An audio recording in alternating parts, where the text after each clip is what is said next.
Hi there, and welcome to the first episode of Breach Charge. This is a Rainbow Six Siege podcast where we're essentially going to talk everything Siege from Pro League to casual and everything in between. I'm joined here by a couple friends. You can introduce yourself. I'm Cole Ledger. And I'm Jack Barron. And who are you, Mr. Host? And my name is Bob, and we're going to be talking about a lot of things with Rainbow Siege. Jack, how about you go over what we're going to be talking about here? So if you aren't aware, if you're just getting into Siege or haven't been following the news, Grim Sky just released. That's the new expansion. And so we're going to go over the updates that came with that. Ubisoft released a whole bunch of things for matchmaking.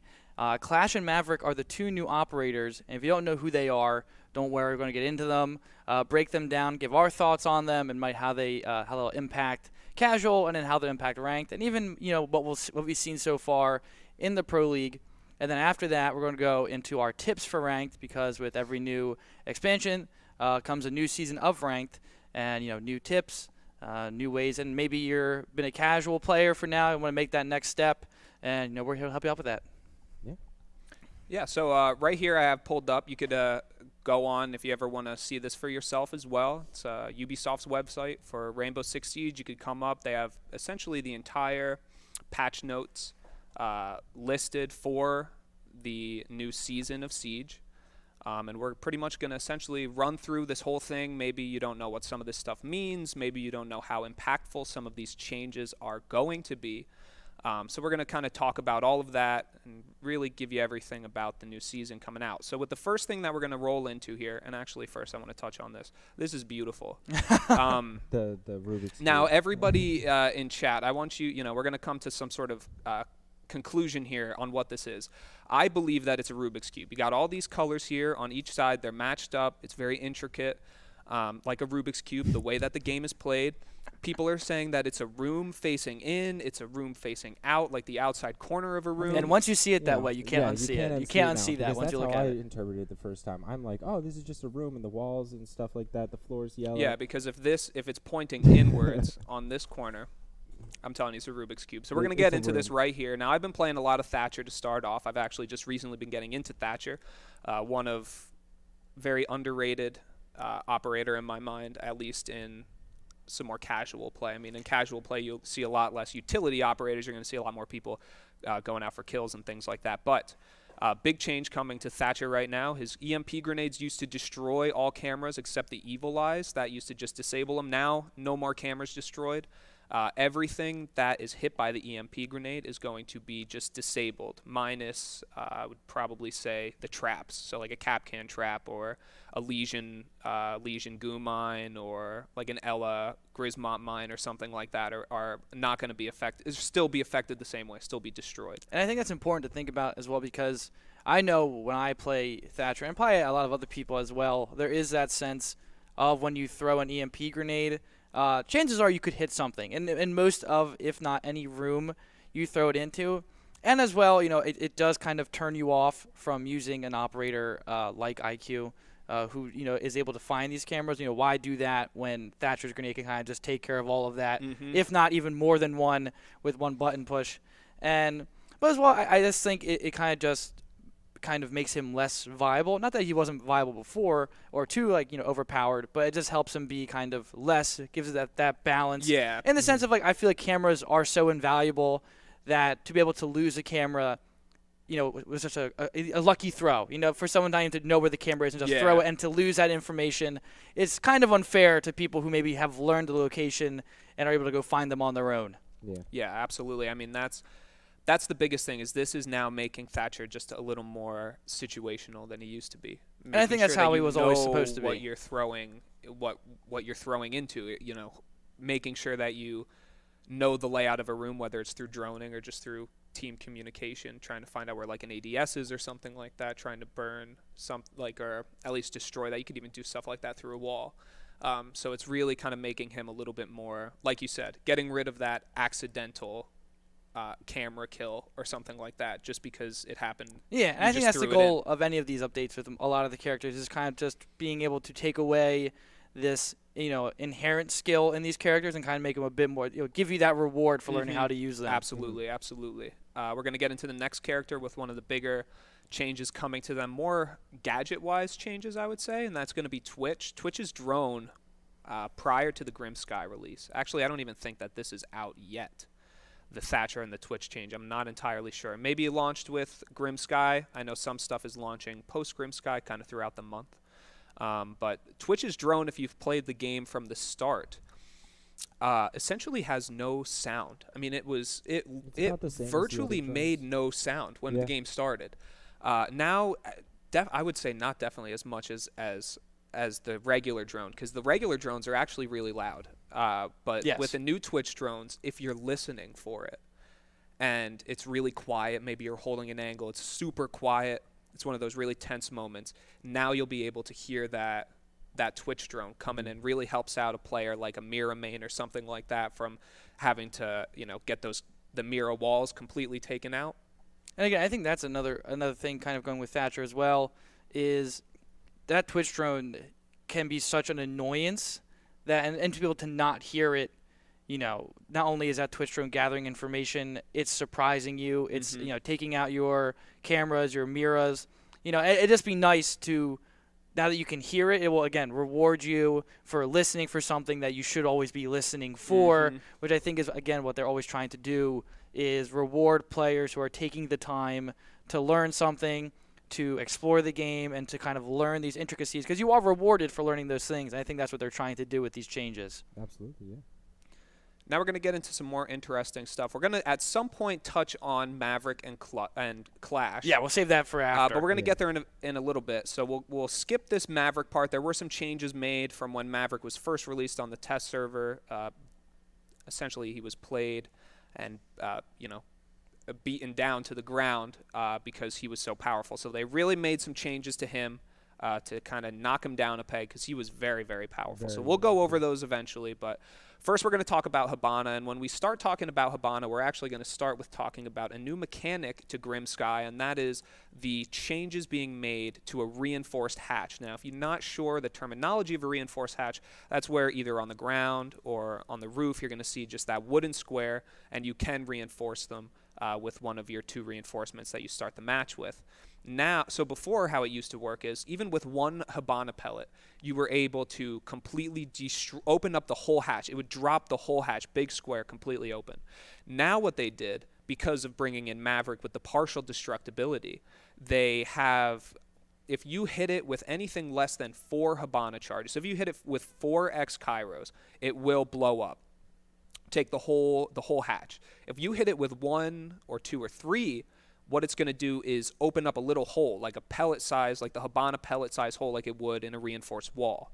So now it's not dropping the whole thing. There's a lot more dynamic play around hatches this season that we're definitely going to see coming out in both Pro League, even playing, even casual. I mean, you have people that are going to know the layout of the map with some good map knowledge, being able to put a little hole in that so that the whole thing's not open. Maybe a defender's going to forget about it. They're going to be a little more lenient running through there underneath the hatch. Definitely going to open up some more sight lines. That's really what this game is all about. One of the biggest things about this game, I mean, you can be a good like a good first-person shooter player, but if you don't know the map knowledge, you're going to be way far behind anybody else that plays the game. So if you know where to put a hole, if you know what is going to give you a good sight line on an area that is heavily populated, has a lot of foot traffic from defenders or attackers, this is one of the biggest changes, and I love that they're doing it, because it was so static the way that they used to work with the hatches that it's either blown or it's not. Now there's a lot more dynamic play about the hatches. So I'm a big fan about that. And there are certain situations where I'm in and I'm like, it's kind of one-sided on the hatch. Like you can come around to the side, but that's where the bomb is. That's where someone could be, and you can just blow that corner out, and you still have that cover. Exactly. So you're not completely exposed. Exactly. I agree. Yeah, and I think I was going on with that. That's an important part of the game as well. Where I know when I'm playing, before Grim Sky, it was kind of when you put up that reinforced hatch, that was kind of the end game. It was like either they're coming through that or they're not. There's no other option. So exactly. Yeah. So as long as it's there, they're not there. Whereas now, there might be that, especially with Maverick, there's that option of, okay, what if they do just put one hole in it? Exactly. How does watch that for a rotate or something? How does that change that? Exactly. Because again, I think a big issue was, that's why you would always reinforce the hatch, was you would at least, for them to get through it, they had to do something that was loud and noisy, which was a Hibana or a Thermite. And now that you can kind of partially destroy these things, that allows you to kind of go, okay, if I missed the Hibana charge, or I missed that Maverick blowtorch, and I walk back into my room, I just see the hatch, I look up and see it, now I'm not paying attention.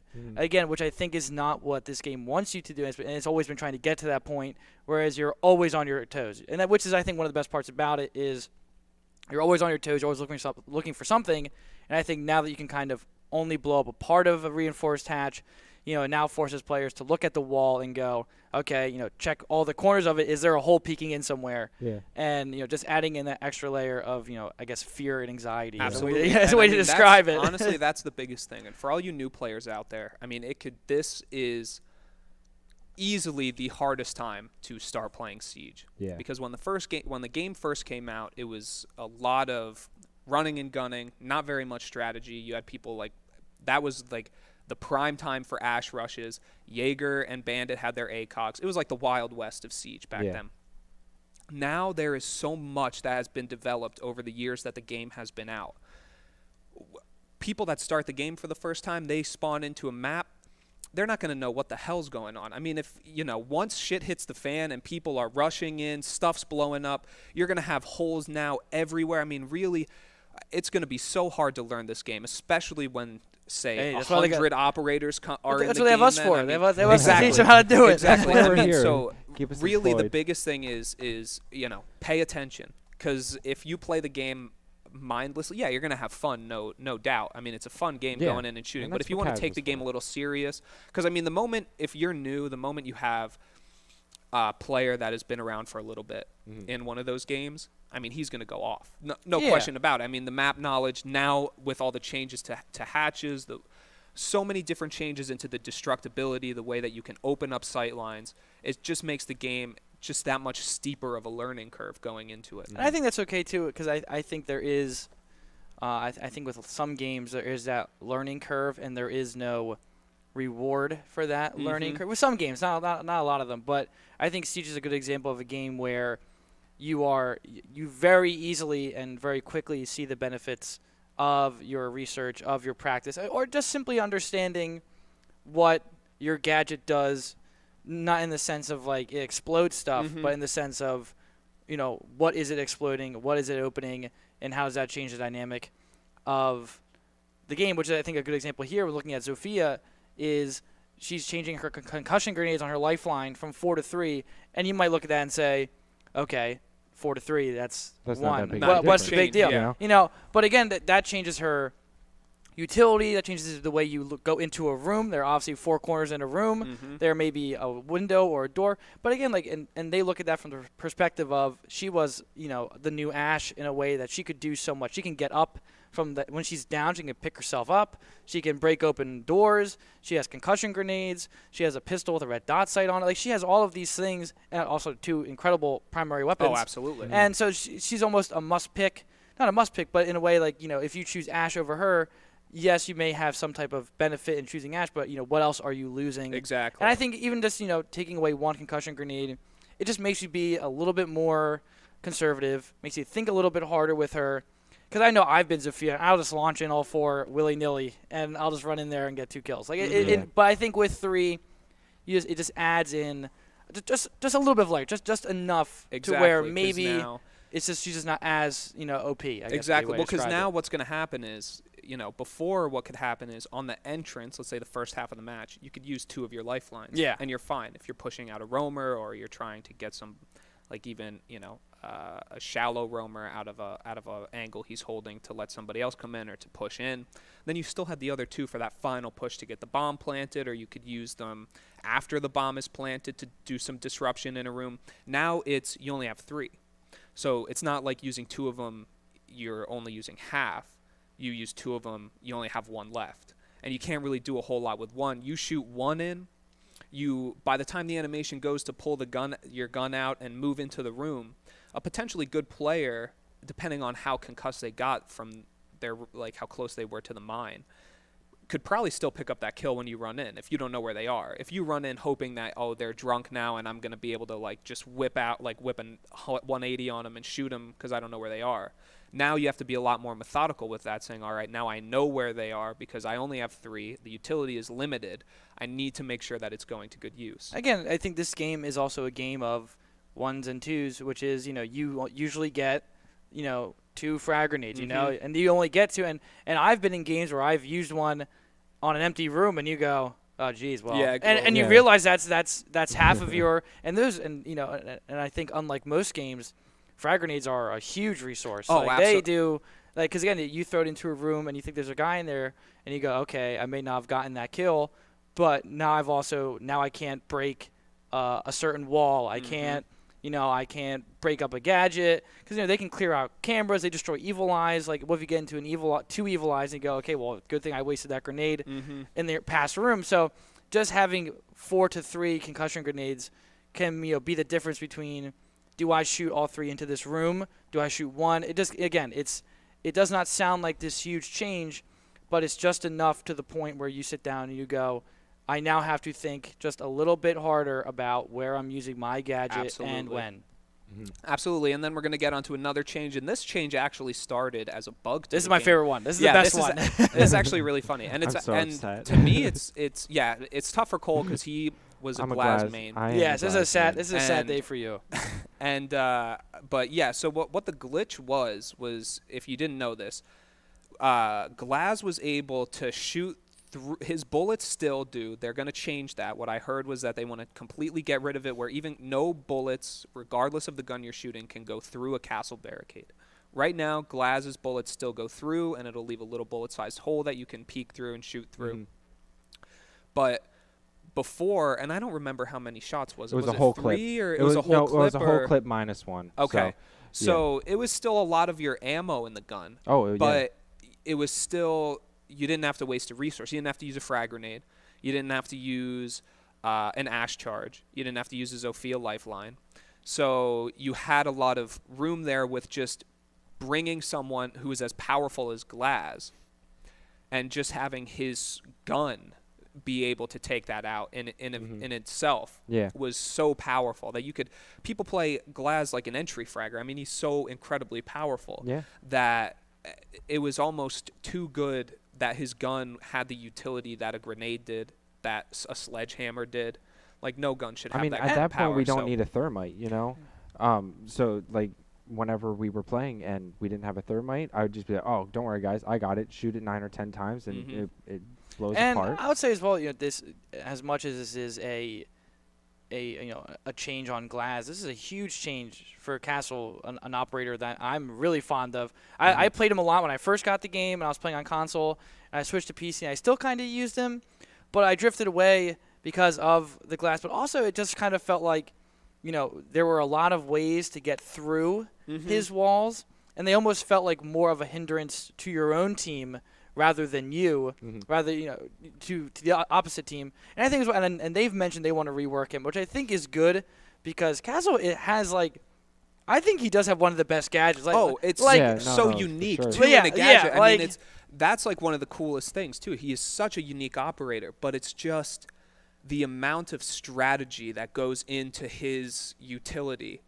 If there is any lapse in communication or forgetting that it is there, it will ruin your whole match. Well, it will ruin the whole thing. And I think for me, I don't know what they have in mind, but I definitely like this idea of it is very hard for any weapon to get through them. It takes effort to get through these walls because I think I've been in moments where I walk up to a castle wall and I go, oh no, well now I can't do anything. Now I'm just stuck. And I think that's the way it should always be. Is when you encounter these obstacles, it should be, okay, I see a castle wall, that way is now off limits, unless I want to use a significant utility. amount. Unless I want to use something to get through that, because I do think it is unfair that if you bring a Glaz, it goes, oh, a castle wall, okay, let's just wait here for 10 seconds. And not waste a frag grenade, waste a. And I do think he lacks a little bit of versatility in the sense of, I've seen people post, concept ideas of being able to flip down the walls, turn them into kind of like windows and peek holes. And I don't know if they're going to go that way, but I definitely want to imagine the game where when you pick Castle, it's like, okay, we're about to block off half of this map, you know, and I think that's the way I want to at least look at him.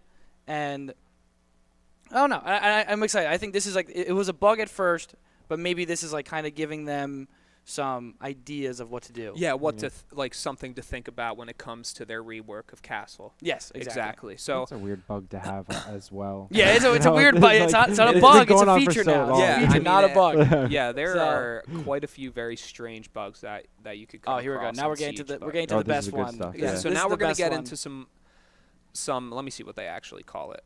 General tweaks and improvements. So some things like game balancing. Hatches. Yeah, we talked about hatches already. Again, if you're listening to this podcast, it's Rainbow Six Siege, or it's actually rainbow6.ubisoft.com, and you could just go to the Grim Sky season and you could check this out for yourself, read through the page. But this is probably my biggest. Yes. It is on my notepad, like right here, like a big, big stars idle all around operator it. pick. So if you didn't know this, and the 11 recruit mains out there. All right, now I never saw that, but I would actually. I'd like to imagine that's a real statistic. Like there are 11 people who have only been a recruit this entire time. But so if you did not know, when the operator pick phase, when the time ran out, what would happen was whoever did not pick an operator would be the recruit. And I cannot stress enough. You should know the amount of times that Bob has done that exact thing. Hey Bob, you're gonna pick an operator? What? Time's up. Or like we're gonna get pretzels, or it is like, to me it's one of those things where it's like, how many people go and get snacks, a drink, you know, something. Go to pee. You gotta go to the bathroom. Like just do something to where you miss. It has happened to me so many. Or I'll exit out of the game, like, cause I'll just tab out to look at something, or you're looking at your phone. And all of a sudden you look up and you're just right there with the recruit hanging up. And you pray no one shoots you. Exactly. And you have Riot Shield equipped for some reason. That's what, to me. It's just one of those like. It should have been there from the beginning. Maybe not, because I think there is, like, you know, it's nice to have a penalty when you're not. But I think, like, more often than not, it's, like, an innocuous, like, I went to go to the bathroom, and the match ended, you know, earlier than I expected, and now I'm a recruit for Especially no reason. when you're playing ranked. And then all of a sudden, you know, you get into a ranked match, and you see the time counting down, you see it empty, and then all of a sudden you see the recruit in that first round, and then someone comes back, oh, guys, sorry, I was going pee. Yeah. So, like, this just helps with that. Whether their utility is going to be as useful as somebody else that they could have taken, that doesn't matter. They're going to have something that's not the And I would say at this they're point, going to have something. Like, and the way I look at it is with every operator they add and every operator that changes the game, the recruit is, like, just a worse and worse option. Like, and not only are you losing an operator, you know, and their, you know, possibly their armor and their speed, like all like the regular statistics and the weapon choices, like you really miss out on a certain aspect. Like if you don't have a Legion and then you get a recruit, like that's a whole aspect of the match that is no longer being done. Like the recruit doesn't do anything. No, I mean that's huge. The recruit is the recruit only has one reinforcement. Yes. Which is, I mean, there are reasons because I've seen people who do play that, and like I know for me personally, I do not understand that reason. I'm not good enough to understand that reason. But I think for the average player, it's more of a hindrance. Oh, absolutely, no question definitely, about it. I mean, because and that's the thing too. I mean, for me, it was important that I had my recruit set up a certain way. That like on defense, he had a C4 and the MP7 because there were no sights, but with the MP7, you could go off with no sights with the MP7 for all you kids out there. And then on attack, you're kind of boned because there's not a lot of weapons that have good default sights like iron sights on attack. So I would run the Riot Shield and the pistol. But at least when I was on defense, I had a C4. So I had something that was useful. Maybe it wasn't, but it was actually, it's neat because you have the C4 and you also have two barbed wires. So you could bring more secondary utility at the loss of one primary utility. Not really often is that excused that you want something like that to happen, but it's kind of the thing. But I love this. This to me, I love you. I mean, for me, it's just you just saved the match. For Bob and like for me, it's just this nice because I think the biggest issue with Siege right now, and I think maybe some others would agree, is it kind of is just missing those quality of life changes. Just those changes that kind of just make it easier on you to play, that make it easier for you to just enjoy the game. And I think this is a perfect example of now when you go to the bathroom, when you go to get a snack, you go, okay, even if I get picked, even if they pick me Tachanka, even if they pick me operator I don't like, at least I can do something for the team. I don't have to worry about it. Yeah, and that's something that I think will just – you're not going to notice it until you come back from the bathroom for the first time and you go, oh, wait. Nice. Yeah. I'm a Jaeger, not a recruit. Solid. Like this is could great. Also be nice for people who are like, oh, I don't know who to pick. Or I was like, just about to I say that as well. I mean, it's a good way to explore too. Yeah, exactly. Yeah, that was one of the things that I always wanted. In a random button was a random operator. Yeah, agreed. button. 100%. Something that was going to pop up and it was going to say, like, just a button that would randomly pick you something. Because if I'm not playing ranked, if I'm playing casual. If I'm not practicing an operator to like specifically get better at one, maybe figure out the recoil on their gun or something like that, then I really don't care who I play as. And especially if it's casual, then I really don't care. I think also as well, I know for me personally, So, sometimes it's a little hard to kind of play an operator you don't understand, to make yourself be an operator you don't understand. Go out of your comfort zone. Yeah, because again, again, with this game as well, like there is. Like I play Legion all the time. I love Legion. He's my favorite defense operator. And sometimes it's hard for me to look at the other operators and go, yeah, I'll pick that person over Legion because it's just like I just know him so well. I like it. I understand it. I'm effectively able to use him. And I go, okay, but you know what? I need to learn someone else just in case they do. And especially with Clash and Maverick coming out, you want to kind of explore these new operators because that's what everyone else is doing. You want to know how to use them and play against them. Mm-hmm. Now we'll move on, actually, to the improved mute functions and Ubisoft coming right back at it, curbing that toxicity. I think it's good. I think I like this as well. Yeah, I'm a big fan of this. Like, not to get too much into the toxicity, because again, I only know so much about it. But again, it's just one of those things where it's a quality of life change. It's something that maybe someone is thinking about not playing this game anymore, is thinking about. Just I don't want to play this game. I feel uncomfortable when I play, and this would allow them to continue that. This would allow them to make sure that they're when they play Siege, they're having a good time, they're enjoying themselves, and I think that should take precedent over maybe a certain matchmaking change. Oh, absolutely. Like it's important to have a good game and a great game, but you also want to make sure that everyone is enjoying themselves on this game. And if you have a toxicity problem, just address it, and I think this is a good example of them doing that. Absolutely, Yeah. and I like this a little bit more than, and don't get me wrong, I completely understand the auto ban on specific words used in chat. There's, it's going to be like a 14-year-old kid just typing some stupid word. But what I like about this is that, because for me, in my game, in the options, I actually have text chat turned off. So I didn't know that. I can't see anything text chat, whether they're on my team or the other team. The reason I have that is because, first off, it's going to cause me to less likely be toxic myself. That's right. If somebody types something in the chat and it pisses me off, I'm going to be way less likely to retaliate when I can't even read that in the first place. That's very fair. Secondly, I don't have time to read the chat while the match is going on. If you don't have a microphone and you're typing in call-outs in chat, the moment you press enter, that call-out is way old, and that information is not valid anymore. Yeah, and then you type it out, then I'm already dead. And not only that, you typed it in all, so now everyone knows. Yeah, so now everybody knows what's going on. So this, to me, maybe I'll take that off where I could actually see the text chat, and if someone just starts talking shit, I'll just mute them if I don't want to see it. And then you could also mute voice chat on your own team. So I like that a lot because sometimes, I would actually like to say the majority of the times, I'll give you the benefit of the doubt, Siege. Your chat in-game is some of the funniest shit that I have ever experienced in my entire life. Great. If you do not have a microphone when you play this game, you are missing out on a certain aspect. You are missing out. This game it stands on a couple pillars. The shooting and all those mechanics are one of the pillars. There are a couple others, but then that one pillar, which is just the communication with random people online. This game is one of those games that just has the best community playing the game. When now, you get don't in there, get it confused with CS:GO. Yeah, no, you're going to get in there and you'll have people playing characters associated with their name. You'll have people coming in that are just going to be telling you jokes. They're coming in having a good time. I can't tell you the amount of times I play with drunk people, and they're the best to play with. When you get on late night, like after going out to the bars, and you're like, sorry guys, I had a couple drinks, and then they're like, no way, me too. It's like this huge bonding experience, and then you get wiped like 4-0, and but it's still fun. Yeah, I agree. But again, it's important to reiterate, there are those who, do make others uncomfortable. And it's for as many good stories, there could be just as many bad. Exactly. Yeah. And this is important just to make sure that, all of those good stories are still there. Again, it's a quality of life change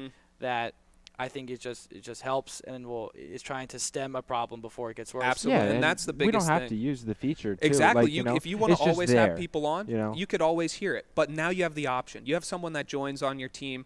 Let's say they're just, I hate to always call out the kids, but if it's a kid and they're just screaming nonsense, just being a huge pain in the ass, you could just mute them. And then everybody else on your team will be like, all right, well, now we're back to basics. Like, now we're having a good time. Why it wasn't a feature in the first place. You could not mute a single person on your team. I thought you could. I thought you at could least. too. Oh, no, you could. You actually could. You could mute them. But it was a lot harder to mute them. Yeah, you had to go through tab. Uplay. No, you had to for tab. Me, I had to go through You Uplay. had to go through the scoreboard. Click on them. You had to hit enter on your keyboard to select them on the scoreboard. Then you had to go through the selection of reporting them or voting to kick, and then there was an option to mute them. Now I don't know if that was mute in text or if it was only mute. It was in chat, voice. Not in text. Okay, so yeah.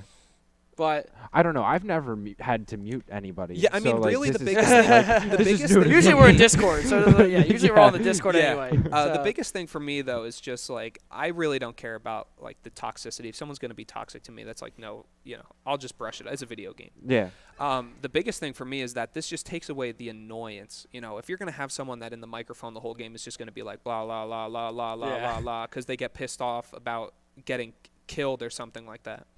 Well, then that ruins my experience because now I can't hear footsteps. Now I can't hear gunshots. I can't hear anything that's happening. And then in my earpiece, I'm going crazy hearing this guy's voice. I'm actually going insane. Yeah, now I can just mute that. Mm-hmm. And if he'll still be able to hear my call-outs, which is important, but I don't have to hear his bullshit anymore. So that's very nice. I like that less for the toxicity, more for the annoyance. But, I like them for both reasons, so it's very important. Now we're going to get on to something. This is the big one. This is another big one. Yeah, and Grim Sky was filled with a lot of big ones. Like you were saying, it's filled with a lot of quality of life changes. Just make the game a whole game. And again, for me, I think this is that point. And I think in a lot of games, right there, weapon sight. Okay. I think this is the point, and I think in a lot of games where the community is now getting big enough, it's now getting popular enough to where the things that were kind of for this weapon sight misalignment, for something that was kind of that's a quirk of Siege, is that maybe your bullets don't always line up. That's a quirk of the game. Yeah. It's now reached a point where your quirks are no longer quirks, and it must be addressed because there are now enough people playing and enough publicity towards the game. And again, especially when you have an esports league this large. You can't have an esport where the guns don't shoot where you're pointing. Yeah. Straight. Because I know from experience, I've been, especially with Doc and Rook with their MP5s on defense, I've been in a situation where I shot a guy and got a headshot. And I went, okay, that I appreciate the round win, but I definitely did not deserve that headshot as much as I like. And even when you watch the kill cams, you'll see your reticle going one way. And this is a perfect example. This is the I guess GIF diagram, however we want to address this. That kind of describes how. And even when we were looking over before the show, it's still a little kind of it's one of those things where I think it makes sense when you look at it. But then we were reading on it and we were like, are we still not getting this? Are we still So if you don't know what this means, which I did not for sure the first time I looked at it. Or for my case, the first 3 times I read this. What this is just a brief explanation about the recoil system on the gun. This line here in the middle, the white dotted line, is when your gun is pointing forward before you take that first shot, it is level. What the issue was originally was that when you're playing the game and you're not aimed down sights, the world is rendered with a field of view of 90 degrees. When you aim down your sights of the gun, the world is rendered differently. It's rendered with a field of view of 50 degrees. Now, what that means is when you take your first shot, it'll be dead on. But the moment you start shooting, the two realities of like mesh. the game when you're not aimed down sights and the game when you are aimed down sights, it's essentially like two different dimensions. Like you have the fifth and the sixth dimension. It really is weird. It's very strange. It's very but weird. When you aim down sights and you take the second shot is when your sight and your recoil and your bullets start being affected by the field of view of the whole world. That's when everything comes together and it just messes it up, like you could see, where you'll be aiming. Let's wait for it a little bit. Yeah, you'll be aiming with this being level ground. So you'll be aiming. This will just be the recoil.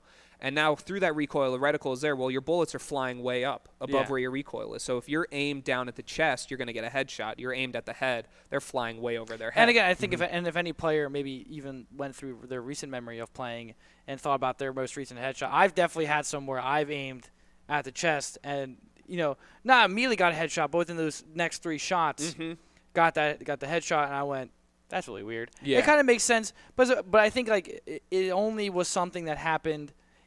The way I looked at it was you didn't notice it when it helped you, but you definitely noticed it when it got you killed. Yeah, like absolutely. When it got you killed, you definitely sat there and went, okay, what the hell was that? Like he wasn't aiming at my body. But yeah, so what the change that they made now is that the when you aim down your sights and you shoot the gun, your recoil and just the act of you firing the gun no longer interacts at all. Yeah, they split them now. Yeah, with the world field of view. So there is no more merging where everything gets mumble jumbled because the two worlds of Siege are rendered differently. And something to note, if you go and read this yourself, they do mention that they rebuilt all of these recoils from the ground up. Yes, because they couldn't transfer them over. So now, because this has gone through, so now when you start playing your favorite characters again, be careful. The recoil might not be the same. It's going to be a lot easier, honestly. Yeah, it'll be easier, or depending on I don't know. I haven't put all the characters. Well, if you play SMGs a lot now, there's a big difference in the SMG 12, SMGs. huge SMG 11 as well. Yeah, big all changes. SMGs, so the Bearing 9 as well. All of them heavy recoil. They just wanted to make guns shoot more like they would. Your assault rifles, I've played as Buck now. So before this update came out, I started playing Buck a lot more because I was like, all right, he is cool. Enough of this bullshit. I got to figure out how to use his gun. So, and because the recoil on that gun is ridiculous. Oh, yeah, agreed. You play with it now post Grim Sky, it is 10 times easier. I mean, the biggest change for me that comes as a way of seeing the change is playing as Jaeger. I mean, you play as Jaeger and you shoot his gun. If you remember what it was like to shoot his gun post Grim Sky, and now you know what it's like to shoot his gun now, we're going to see people playing Jaeger all the time. I mean, we're going to see people playing everyone now because the guns all feel that much better. Now, will this stay? Will they up the recoil on certain things? That's to be determined. I think because again, and there is, I think, especially with Dokabe and Visual, as much as I enjoyed using the SMG-12, I think there was the realization, even as a player. I made that weapon. I never. If I was playing them, I never used their secondary. Their secondary was more situational. No, I mean, or their primary was more situational than their secondary. And I do think there is that realization of, as much as I don't think the secondary weapon should be the main. As not only that, the SMG-12, SMG-11 were very good weapons. Like they were incredibly powerful, and. I think just making them harder to use is perfectly fine, and adding those recoils is fine. Because I do think you do want the primary weapons to be the focus. Because it would be a little unfair if I were on my secondary and it's not viable and yours is. Because every primary weapon is kind of viable, but not every secondary is. So I think to have a character where their secondary could be their primary, that's a huge advantage in a lot of situations. Because I've been Dokabe and I've bumped into someone and the SMG-12 and went, and it was just the end of it. Oh, it shreds 3 seconds. Yeah, 3 seconds. Yeah, I absolutely. Again, it's one of those things where it's awesome when it's on your end, very bad when you're on the opposite end, on the receiving end of it. Absolutely. So, which I think is it's a little bit of both. You got to give a little bit to take. Yeah. So for sure, if you really haven't gotten to play all that much post Grim Sky, you gotta hop in there. As if we haven't either. I mean, I understand. There are a lot of issues right now with the servers, Thatcher tried to play threw a big old EMP grenade into Ubisoft for 20 minutes server last night. We tried to play straight to sat on Discord. And and we just kept getting kicked off with a server issue. Big sad. But if you get the chance to get in and play the game, I mean, this is the time to play Siege. Oh, the absolutely. gameplay is so tight now. The shooting is unbelievably reliable. It is unbelievably fun to play. I mean, before, and that it, like they said, it's all about that feeling of being rewarded for putting in the time to learn the game, play the game, and you're not going to get ripped off because of a faulty recoil system. And to go your with shots are going to go where they land. I'm trying to think, like, again, and we say it's hard and it's difficult to get into this game, and even I still have moments where I'm like, I haven't played this game for hundreds of hours. Am I even good at this yet? Like, because you just have weird moments where you just you're in a slump or something. You just miss a mistake of you look down a hallway and you see a person, you go, that's a person, and then you're just dead. And you go, what was I thinking? Why did I not shoot that person? Because your reaction time may be different. But for me, it's just if you have played a shooter before, you can at least get in here and get some kills. Oh, absolutely. You will definitely get killed in ways where you go, okay, that's just ridiculous. Yeah. But every death that way, you'll learn from it. Now, for me at this point, it's silly mistakes, and you'll get there. It'll be very frustrating, I think, but also it is very fun. The operators are cool. It's fun to do things and if you're worried that you stink and you go, I feel uncomfortable getting in. That's why there's an operator like Rook. I'm not saying that in a way that. What are you trying to say? No. What are you trying to say? Exactly. I'm not trying to say that Rook is bad by any means. What I'm trying to say is Rook is a key character on many team comps. Yeah. And anyone can do that main job of putting down the armor. And so that's what I'm trying to say is any person can get in there and be an operator and be a help to their team. The hard part will be learning, being able to handle 1v3. I still get panic attacks on 1v3s. I still get panic. Yeah, I still cry. If a blitz runs at me, I still cry. So it all comes in time. So those really are the bigger changes to Grim Sky. I mean, we're going to get into the operators in just a second here. Yes, the but two we'll big quickly things go over. The biggest changes like that recoil system. I mean, that changes the whole game. Now we're going to quickly touch on some things with the ranked map pool. Really, the biggest thing, Hereford base had the map rework. Now it's in the ranked map pool. And Consulate got a little bit of a map buff by that. Primarily, I really haven't gotten to play the map. I think more so what it is just different bomb sites. Which is good. Now they have one in Tellers and down in servers, so it's another 2-layer one. You have a couple hatches to drop through. It's not... now there's an option now I don't know if it's still in the game or if it was removed, but that bomb site in the front door, which was the worst, and piano room, that was the worst bomb site probably in the whole game. Absolutely. And I think that, and honestly, I just want to say, if you couldn't hold that upstairs room with the flipped over table. I want to say as well, I really appreciate Ubisoft and the Siege team for, I think, doing map reworks. I think it makes it fun. For a map to change. And not only that, they usually change them within the theme of and it's when the new operators are coming out, they're changing them around all the operators. It's exactly. Which is so again, just the fact that they've redone a map that maybe people were complaining about, again, goes to show that even though you may be coming into this what may be considered late, in reality, you're joining the best version of Siege that there's been. And everybody is still learning too. If you're new, even people that have been playing the game for thousands of hours, the game is constantly changing. So everyone is still learning the game. There's really not a point in the game anymore that you're not learning. Think of it this way. We're about to get into Clash of Maverick shortly. Is I have just as much time on Clash of Maverick as anyone else would at this point. Unless you played in the alpha or you played in the test server or stuff like that. Everyone's getting their hands on these two at the same time. Yeah. Or maybe a week early if you have the year pass. But at that point, at this point, not many people are able to have mastered these two operators. Which is a perfect time to transition as Maverick. As Maverick stares. I think this will go up through. So we've been dating a lot of statistics and numbers and a lot of information. I just want to sit down with you guys and be like, how do you feel? Let's start with Maverick. Colt, do you like Maverick? Do you not like Maverick? Just looking at him, look at his. How do you feel about him?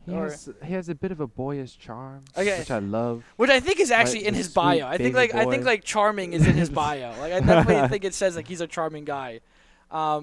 And Bobby, but how are you? Like, do you like? I don't know how much you know about him at this point. Yeah. If we're talking Maverick, we'll kind of go through here while I explain his guns. I will say that Maverick to me.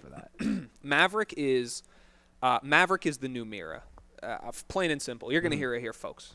You heard it here, folks. You heard it here first. I'm observing his loadout at this moment. The biggest thing with Maverick is his gadget. Clearly, when he was first announced, there was a lot of talk about him replacing Thermite, him replacing And Hibana. I want to say that's interesting because from what I have played of him and watched of him, that's not what he's supposed to do. And I really appreciate that. I want to say that I really do appreciate that. Absolutely. But the biggest thing for him, like I was saying now, if you have map knowledge, you're going to love playing as Maverick. Because if you know what's on the other side of a wall, or if you know what's below you, or even above you, I think you might even be able to shoot through the floor from the ceiling, depending where you're standing.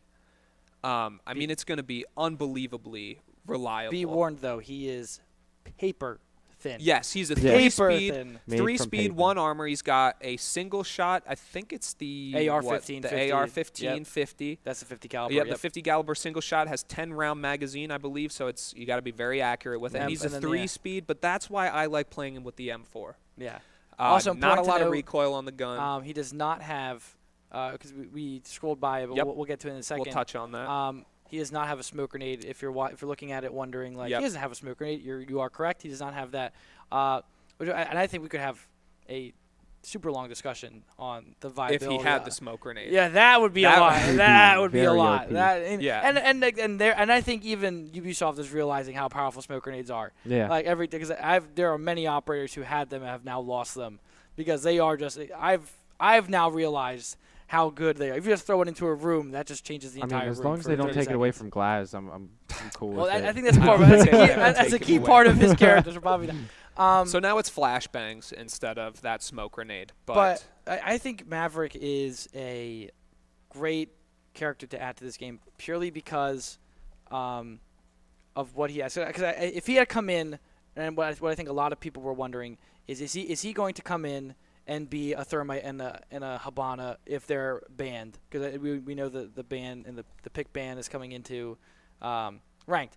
And I really like how they didn't do that because I don't think I want another Thermite and Hibana. I really like... Not yet, at least. Yeah, I like this idea of a character that is going into a room and changing it. Because if we look back, I was thinking about this on the way over here today. If you look back at Parabellum and you look back at Chimera, the reception that Lion and Finka got, I think we're kind of, up and down. Like I love Lion. I think he's cool. I love Finka. I think she's cool. I think they're cool operators and they have cool gadgets. But the downside to Finka and Lion is they are push-a-button characters. Yeah. And I think that is what the community kind of responded to was if you look at any other character, like Rook is a good example of you push a button, but it does not have the same effect as a Lion. Though. Yeah, like when you put your goal is to get you change the game when you're a Rook. You put down the body armor. People don't have to take it, but when they do take it, they now get down but not out when they would have been killed before. That changes the game. Maverick, he is able to go into a room, make holes, take down barriers, changes the map. Clash is a shield on defense, so she changes the map in a weird way. Parabellum is a perfect example of Maestro who has evil eyes, cameras that can zap you. Okay, that's a huge change. Alibi now has holograms, a thing that the game did not have, and now you got to. I've played Alibi multiple times. I still have no idea where to put them, how to put them down. I still get used to using Evil Eye because it's not a character that I main. But if you look at Parabellum and Chimera, Parabellum had a huge reception. People loved it. Yeah. The characters are cool. They had cool weapons. They had cool gadgets. And we're seeing that now, too, with Maverick and Clash, and people are having up and down reactions, but not in a way that was Chimera. Chimera was like, I don't like the idea of giving everybody wall hacks. Yeah. I don't like everyone giving wall hacks. I don't like a button that stims everyone and just revives everyone, at the push of a button. Whereas, Clash and Maverick are experiencing ups and downs in the sense of they are changing the game so much that some people like it and they don't like it. And I think that is what an operator should do. An operator should come in, mess things up, and we should look at it and go, what on earth do we have to do with these people? Like, how do we use them? What do they do? And I think that is the best part. And specifically with Maverick, I love that there's an operator now who is poking holes in the wall. And because now, what did you do? Now anchoring, that was a key part of the game. Now anchoring is kind of hard now. Yeah. Like anchoring to now just hold up somewhere at least. You're gonna have to be a little bit mobile on your. Yeah, on anchoring your just got a bit more dangerous, which I think is important. Yeah, and as we move on to Clash here, quickly to touch on Maverick. To me, I think Maverick is more game changing than Clash. Yes. I think Maverick, you're going to see him have an incredibly high pick rate for when he is not banned. I think Clash is going to be a lot more situational, and I was talking to Cole about this on the way over. And the reason I think that is because when you pick Maverick, you are picking someone that has flashes, someone that's a 3-speed, someone that can put holes in walls, open up angles. So, a lot of utility there, too, as well as his guns, as well as his speed. So at that point, if you're picking someone else, you're missing out on Maverick. When you play as Clash, she's very good situationally, depending on the bomb site, depending on the map. But when you're picking Clash, you're missing out on somebody else. You're missing out on a Bandit, a Mute, a Valk. You're missing out on potential information. You're missing out on potential traps, so like warning systems. You're missing out on delays, something that's going to delay the attacker. Maybe you're going to miss out on Jaeger's ADS. It doesn't matter. If you play her roaming, you're missing a roamer with their utility. If you play her anchoring, you're missing an anchor with utility. Her utility is the shield. That's all she does. But I do think I'll argue, because I have used Clash a little bit, and I think what she brings to the table is, and I think a lot of Siege players would agree, is when you're a defender and you're facing a shield operator, your brain, at least for me, my brain kind of goes on the fritz, because a lot of the game is if I see someone's head, I shoot it. If I see somebody, I shoot them, and usually they're going to die pretty quick. With a shield, you go, oh no, I now have to think about this engagement. Yeah. And not only that, Blitz is running at you and he's about to go punch you in the head. So so I think that's what's interesting is the shields are aggressive, and when you're attacking, that makes sense. Yeah. And for a defender, it's really hard because I still get uncomfortable when Blitz runs at me or a Monty. I kind of go what on earth am I supposed to do with this guy? Because I just don't know how to kill them, or I just don't think about it fast enough. And what's interesting is Clash brings that on the defensive end. She brings in this, not only is she running at you, she is yelling at you, and she is zapping you. She is tasing you.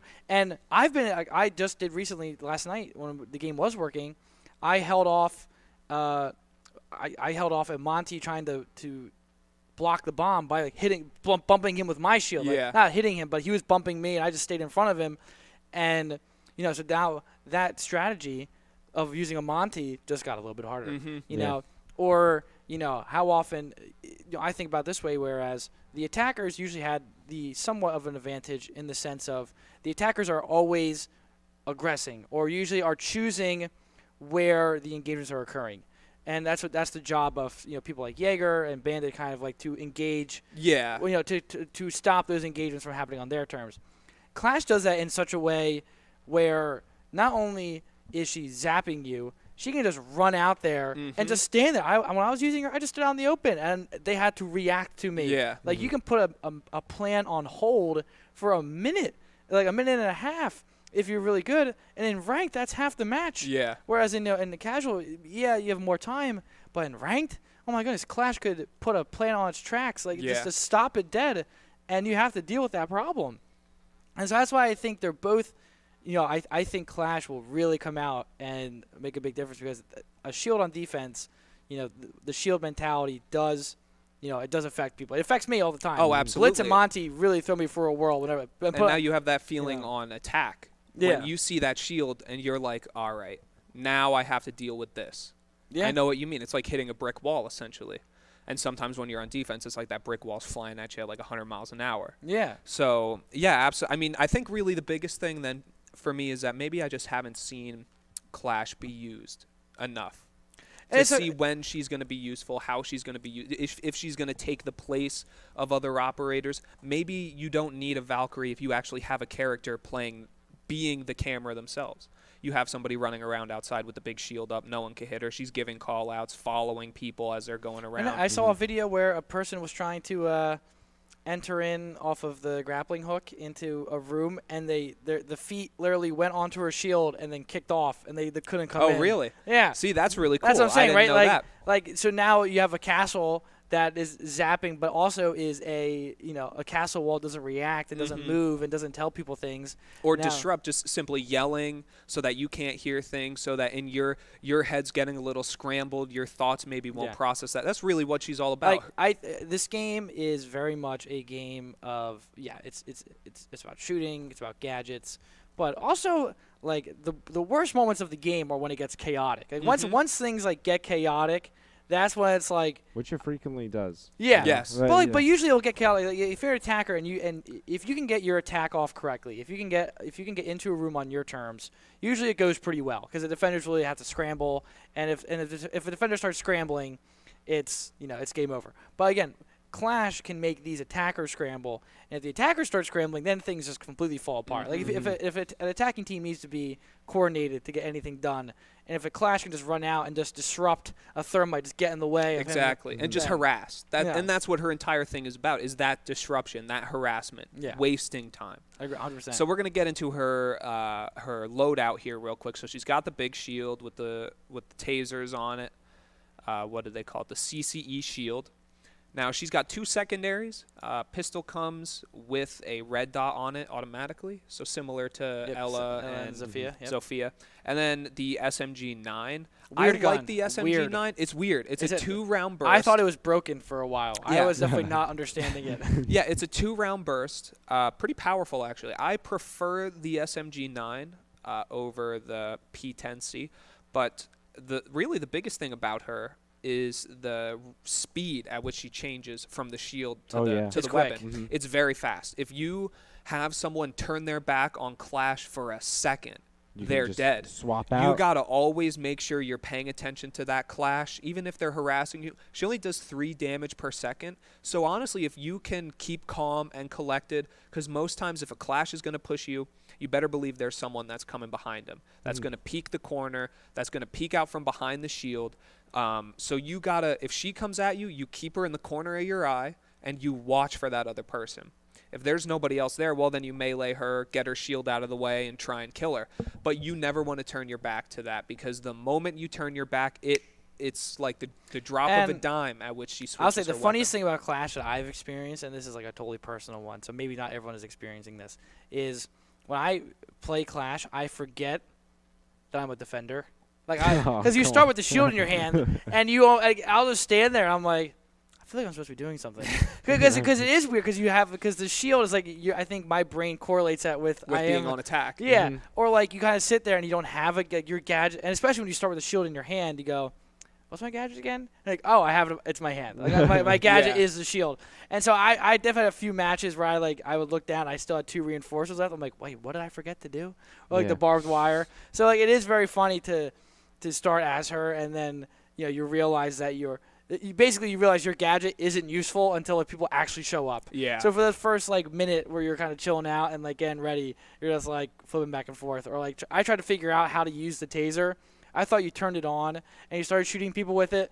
No, you gotta get close to them, and it'll do it for you. So like, and I think that's what's fun about these characters is, again, with the blowtorch. I was going around trying to blowtorch everything. Like I tried to just to see what works. Yeah, I tried to blowtorch the brick wall. Like I was like, can I go through here? Like, or I was trying to figure out how far it goes. Like how far does it go? And remember, I think the first time I tried it, I like poked a hole through a wall. I said, all right, time to get a kill. And the guy just shot me in the head. And I was like, okay, I feel like this is now Maverick is supposed to work at all.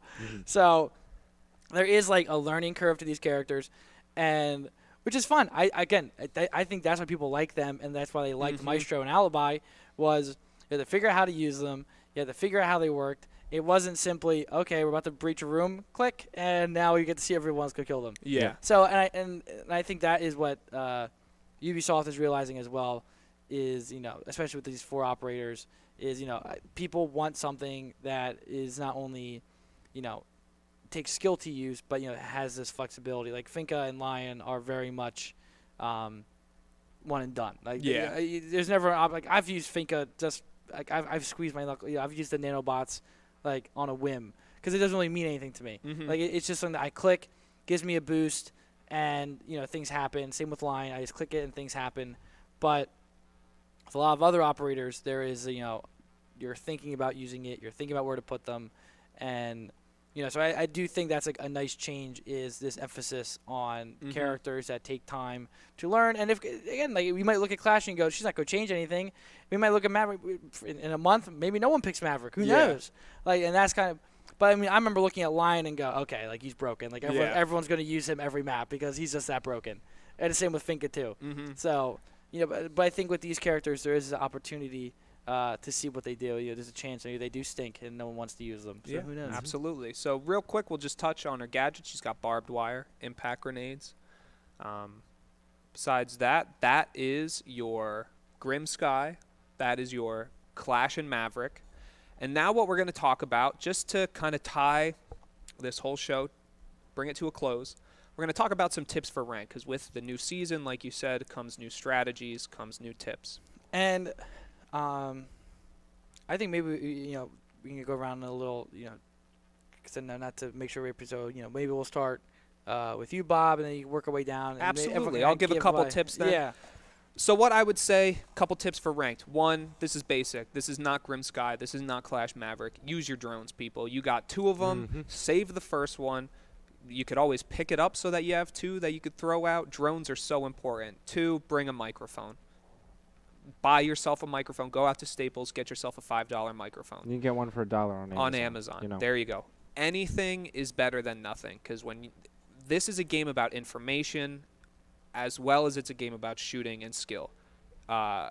It's just having the knowledge, knowing where they're coming from on attack, knowing where they're held up on defense is more important than being able to run into a room and shoot. Because you could have somebody that skill and shooting surpasses you 10 times, but if you're waiting there for them and they don't know you're there and they just run through, it's a 1-bullet headshot in this game. Yeah. There's not a lot of room for error on their end when they come sprinting in like that. Besides that, so those are my couple with in relation to the whole game. You gotta save some for us too here, Bob. Don't take all of them. Absolutely. So I'll give one more then. I'll give one more. The other one that I would say, this one's relating to Grim Sky. Make sure that you're paying attention. Look around, because everything is now new. Some walls that, if you don't hear the thermite wall blow, you don't hear the Hibana charges go off, now there can still be a hole there without you knowing.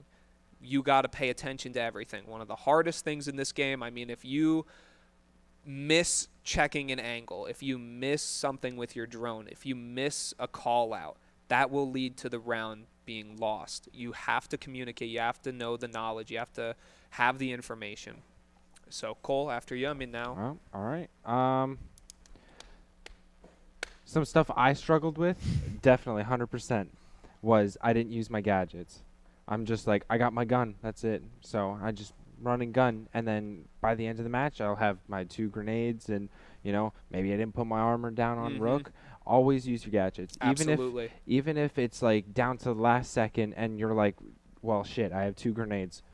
Just they're probably not going to hit. Throw them. You never know. They might run into the room and blow up. It doesn't matter. As long as you're utilizing what you have and not just not using it, it's better to not waste it, but use it and not need it than never use it. And need it. Because you'll never know. Yeah. Exactly. And then another thing that I did all the time was I barricaded all the walls, all the windows, all the doors. Oh, no. Hey, come on. This was 2 years ago. Calm down.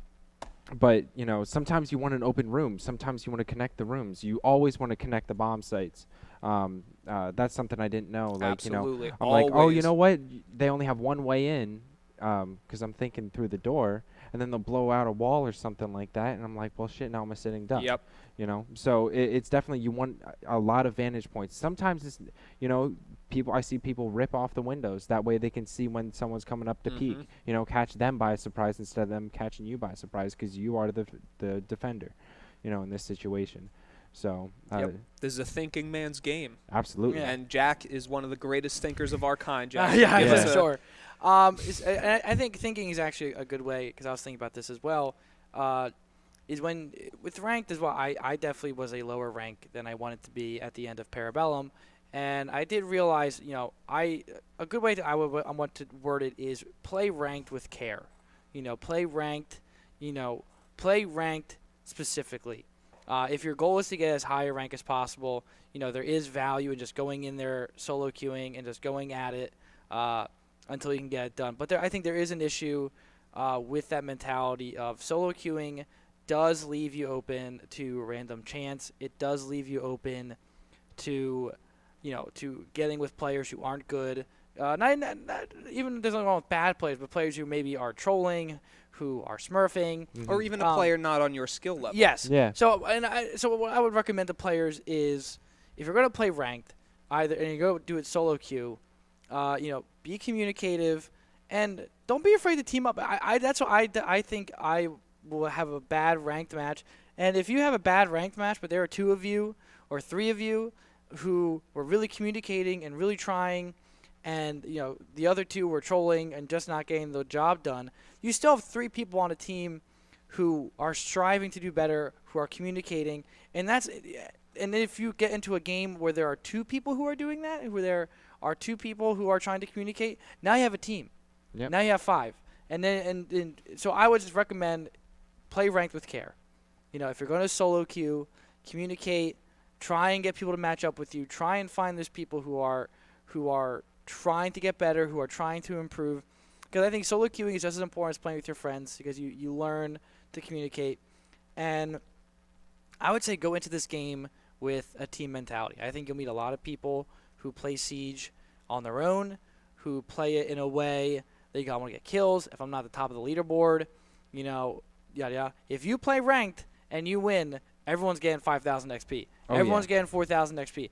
Everyone is getting a lot of XP. And getting that elo. Getting the alpha pack. If you're at the bottom of the leaderboard and you win in ranked, you still get the points. As long as you were helping. I mean, that's that's what I mean. I mean, it's sometimes the leaderboard doesn't really tell the story of the match. Yes, I agree. And there have been, especially with Legion, that's why I love Legion. There are countless times where I put down Legion traps, got killed early round, but those Legion traps were there, and they saved the round. Or just that one Legion trap could save the whole round. So, again, you go into this, with that mentality of I'm a member of a team. And this is something that, if you play Siege, if you play Overwatch, if you play any of these hero shooters, I like Legion. You know what? He's a cool guy. I would love to play him every match. Jack wishes he could be Legion. Uh-huh. But sometimes you need to sit down and make a decision. And you go, my team is getting killed. They are dying too quickly. What can stop that? Doc can stop that. Rook can stop that. And if no one's going to pick those operators, be the one that picks it. Or if you realize that your team's going on an attack and no one has picked the Thatcher, no one's picked the Thermite, if your team is missing a hard breacher, especially in ranked, you're going to have a very tough time. You're going to have a very tough time winning. So, and that's what I did when I played Overwatch. Instead of just picking who I wanted to be, I picked what the team needed.